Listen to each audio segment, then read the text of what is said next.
যখন তুমি নিজের রক্তের মানুষের দ্বারা কষ্ট পাবে, তখন একবার নবী ইউসুফ আলাইহিসসালামের কথা মনে করো। তিনি কিভাবে নিজের ভাইদের দ্বারা প্রতারিত হয়েছিল।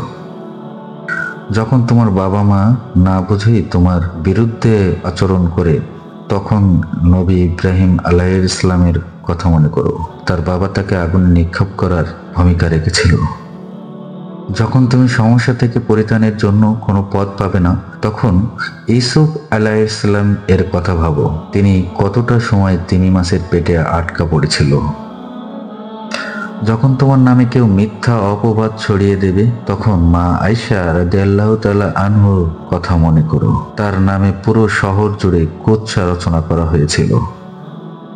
যখন তুমি অসুস্থ, ব্যথায়, যন্ত্রণায় কাতরাতে থাকো, তখন নবী আইয়ুব আলাইহিসসালামের কথা ভাবো। তিনি ভয়ঙ্কর এক ভাইরাস জনিত রোগে আক্রান্ত হয়ে তোমার থেকেও বেশি কষ্ট পেয়েছিল। যখন তুমি দিনের কোনো বিধান নিয়ে যুক্তি খুঁজে না পাওয়া, তখন নবী নূহ আলাইহিসসালামের কথা ভেবো।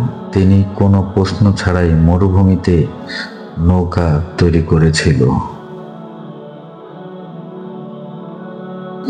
যখন তুমি আত্মীয়স্বজন, পরিবার, বন্ধু বান্ধবের কাছে হাসির পাত্রে পরিণত হও, তখন শেষ নবী হযরত মুহাম্মদ সাল্লাল্লাহু আলাইহি ওয়াসাল্লামের কথা ভেবো। রাসূল সাল্লাল্লাহু আলাইহি ওয়াসাল্লাম বলেছিলেন, সবচেয়ে বড় পরীক্ষা দিয়েই সবথেকে বড় পুরস্কার আসে।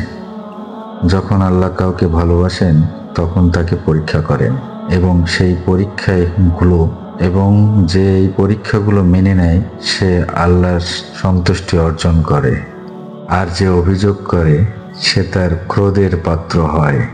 হে আল্লাহ, তোমার কথা মনে করার, তোমার প্রতি কৃতজ্ঞতা হওয়ার এবং তোমার ইবাদত করার তৌফিক আমাদের দান করো। আমিন।